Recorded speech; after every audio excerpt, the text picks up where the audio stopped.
Nah, ini dia sudah bisa menyala ya, dengan ampere seperti itu, naik turun. Namun pada saat saya pasang ke LCD, dia tidak dapat tampil untuk gambarnya ya, tidak ada tampilan sama sekali. Pastikan sebelum melakukan flashing, pemasangan sudah dipastikan presisi tepat, tidak ada kesalahan pada saat rebaling ataupun pemasangan. Semuanya sudah presisi agar pada saat identify tidak terjadi pilot ataupun disconnect lainnya ya. Tancapkan USB.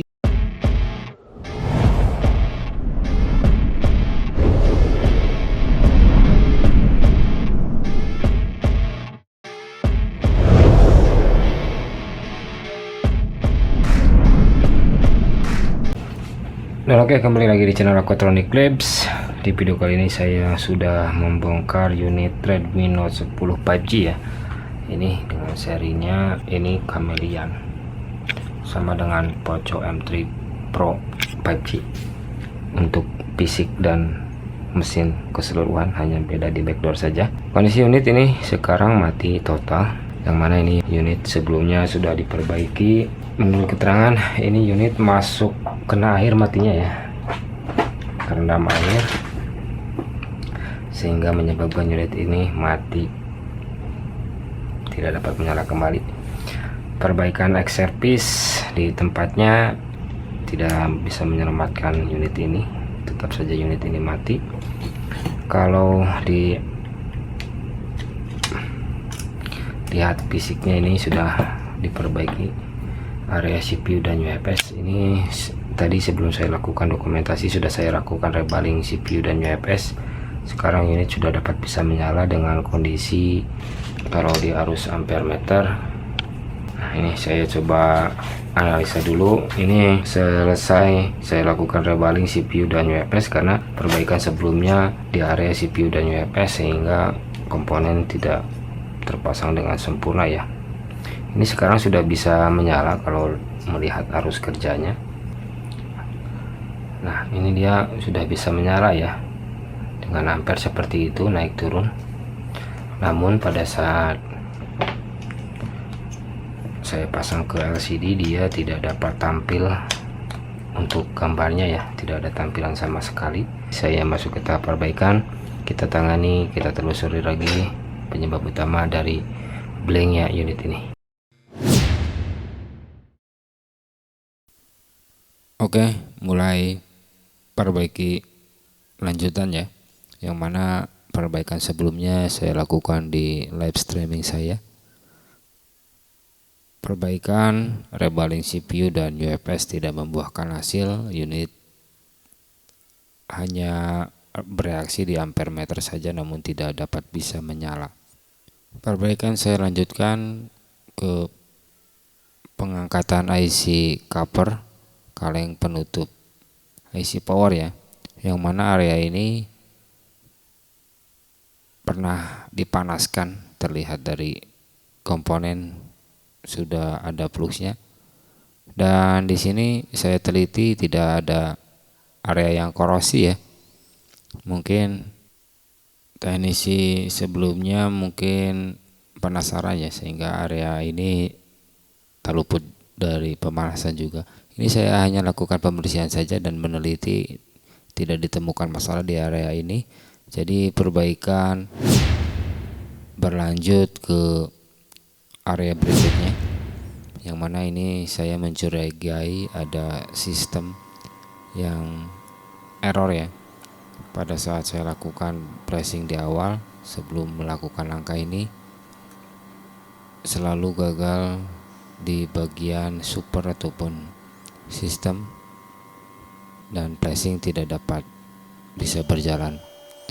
Jadi perbaikan saya lanjutkan ke area sistemnya, yang mana berada di internal storage.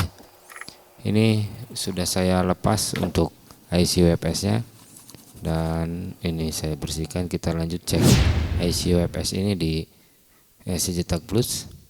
Ini saya gunakan SCJ Tag Plus dengan versi SCJ Tag Plus Classic Suite ya.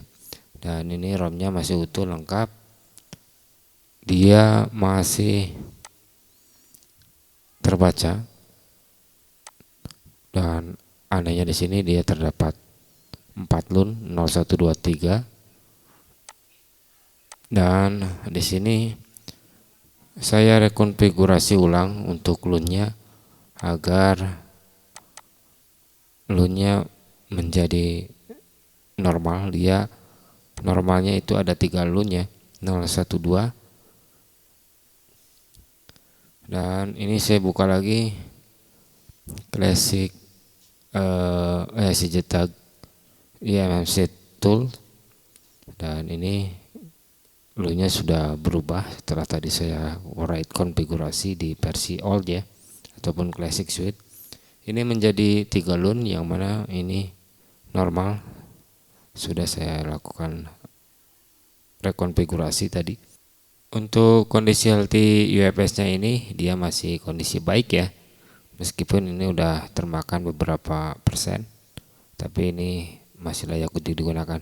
Ini saya pasang kosongan saja, tidak saya isi file apapun, dan kita lanjut ke proses pemasangan saja. UFS pastikan rebal dengan sangat presisi ya, dan ini saya gunakan plug secukupnya saja agar mempermudah pada saat pemasangan IC. Pastikan proses pemasangan ini dilakukan dengan hati-hati, jangan ada kesalahan yang ditimbulkan ya. Pastikan penempatannya tepat di garis yang sudah disediakan. Gunakan panas yang sesuai, jangan terlalu panas. Pastikan proses pemberian plugs tambahan jangan terlalu banyak ya, agar tidak melebar kemana-mana. Ini saya gerakan perlahan untuk IC UFS-nya agar memastikan bahwa IC sudah menempel dengan sempurna. Pemasangan UFS selesai, kita lanjut ke proses pengisian data. Dan oke, setelah tadi saya lakukan analisa, pengecekan sekaligus perbaikan di unit ini ya, yang mana setelah sebelumnya saya lakukan rebaling CPU dan UFS di konten yang berbeda, itu ada di live streaming saya. Perbaikan belum selesai di rebaling CPU dan UFS, unit masih belum bisa menyala ya. Kemudian di konten ini saya telusuri lagi, saya fokus perbaikan ke area power karena ini X dipanaskan, dan melihat juga komponen yang korosi juga, ternyata memang tidak ditemukan korosi di area power, sehingga di area ini tidak saya lakukan perbaikan, hanya saja saya lakukan pembongkaran untuk kaleng covernya saja untuk mengecek kondisi korosi dan membersihkan komponen part yang sudah dipanaskan sebelumnya ya. Fokus perbaikan berlanjut, namun flashing selalu gagal di bagian partisi supernya ataupun sistem, sehingga perbaikan saya tertuju ke softwarenya saja, yang mana setelah saya bongkar kembali IC UFS ini, saya cek kembali di box, didapatkan partisi LUN-nya dia berubah, yakni yang harusnya 3 LUN di partisi aslinya ya, yang ini yang tercatat 4 LUN, sehingga menyebabkan error pada saat di flashing. Saya lakukan rekonfigurasi ulang, membuatnya menjadi 3 partisi LUN dan full erase. Sebelumnya sudah saya lakukan backup untuk NP data dan NP RAM-nya agar tidak menulis ulang lagi email. Setelah terbackup, saya full erase, saya rekonfigurasi ulang, dan sekarang config-nya berubah menjadi 3 LUN, yang mana LUN 012. Dan selesai itu tidak saya isi apapun untuk filenya, saya pasang kosongan saja, dan selesailah proses rekonfigurasi ulang yang tadinya 4 LUN menjadi normalnya 3 LUN. Saya write konfigurasi backupan dari unit normal yang sebelumnya saya backup dari unit yang lainnya. IC sudah terpasang dengan sempurna. Saya pasang kembali ke LCD untuk mulai melakukan proses pengisian data ya. Nah, ini mesin sudah terpasang ke LCD. Saya siapkan toolnya. Di sini saya gunakan tool seperti biasa. Saya gunakan Pandora Box untuk mengeksekusinya, karena ini chipsetnya MediaTek ya. Jadi saya gunakan tool yang support chipset MediaTek. Saya pasang dulu untuk bautnya biar tidak lepas ya mesinnya. Oke, saya mulai saja buka untuk Pandora boxnya. Pandora toolnya saya buka dulu. Ini Pandora boxnya sudah terbuka ya. Pilih, ini saya pilih Camellia Poco M3. Sama saja ya, Poco M3 sama Redmi Note 10 5G itu sama bentuk fisik, hanya saja beda di backdoornya saja. Dan masuk ke tab files, pilih kolom scape, isikan firmware. Ini saya gunakan firmware yang MIUI 14 saja langsung, tidak saya isi CSC ya, dikarenakan ini tadi saya sempat backup, entah itu normal atau tidak untuk emailnya. Yang pasti saya lakukan pengisian data langsung ke global room saja, MIUI 14, dan ini sudah masuk untuk filenya ya. Dan klik download saja, download only, klik write firmware.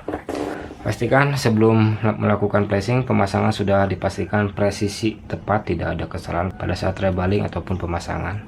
Semuanya sudah presisi agar pada saat identify tidak terjadi pilot ataupun disconnect lainnya ya. Tancapkan USB dan biarkan Pandora membaca internal storage-nya terlebih dahulu. Pastikan internal storage-nya terbaca keseluruhan ya. Nah, ini internal storage-nya sudah terbaca. Ini internal 128 GB dan ini terdiri dari 3 LUN, dan ini proses flashing sudah mulai berjalan. Proses flashing ini lama, jadi ini saya percepat agar tidak memakan durasi waktu tayangan ini ya. Kita tunggu saja sampai proses flashing ini selesai dan kita lihat hasilnya.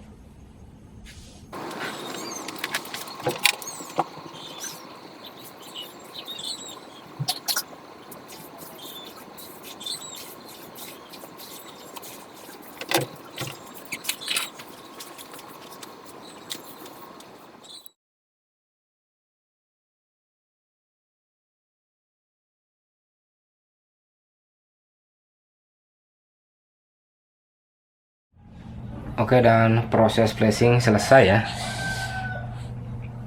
dan unit pun sudah muncul untuk logo Redmi nya, berarti proses flashing ini sudah sesuai ya. Dan ini logo baterai pun sudah muncul. Saya on kan.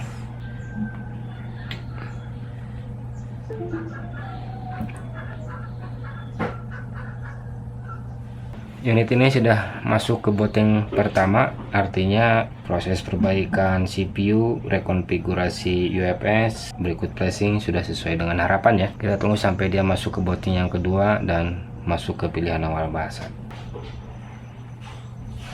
Nah, ini sudah masuk ke booting yang kedua ya.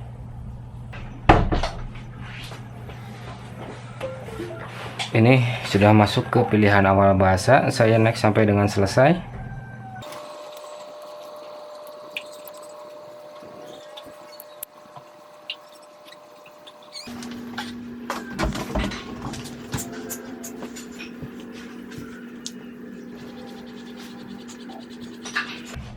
Sekarang ini sudah dapat masuk ke menu utama ya. Saya masuk ke tentang ponselnya saja langsung. Ini Redmi Note 10 5G dengan kapasitas internal 128 GB dengan RAM yang digunakan 4 GB ya, 4/128 GB. Dan selesailah sudah proses flashing unit ini.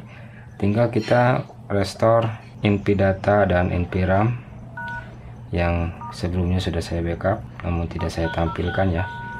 Ini email masih belum tertulis, walaupun unit ini tanpa email akan tetap bisa normal asalkan baseband terdeteksi. Saya lanjut ke proses restore NP data dan NP RAM-nya saja langsung.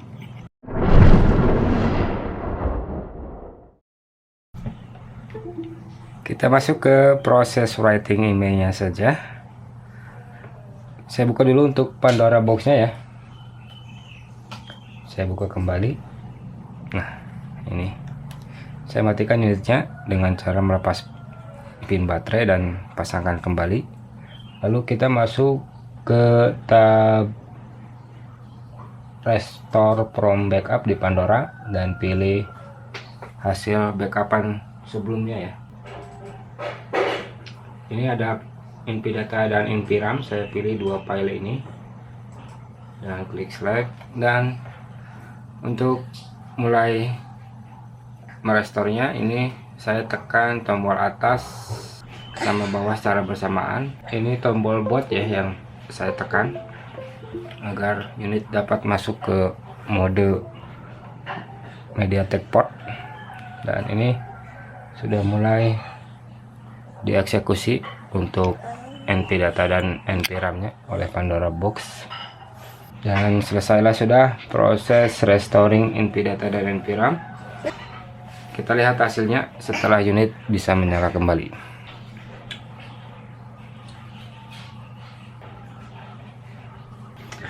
Unit sudah bisa masuk ke menu utama lagi. Saya coba cek emailnya apakah sudah tertuliskah. Nah, sekarang email sudah bisa tertulis ya, artinya proses perbaikan sudah 100% selesai. Redmi Note 10 5G sudah selesai saya tangani. Saya lengkapi dulu keseluruhan part. Selanjutnya kita uji fungsi satu persatu.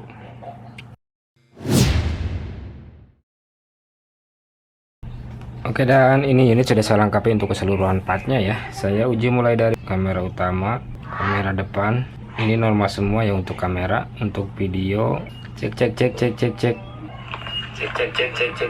Untuk perekam suara normal. Untuk Pro ini normal.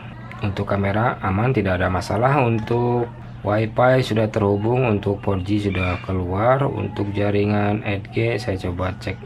Untuk earpiece normal dan speaker utama normal ya. Perekam suara cek.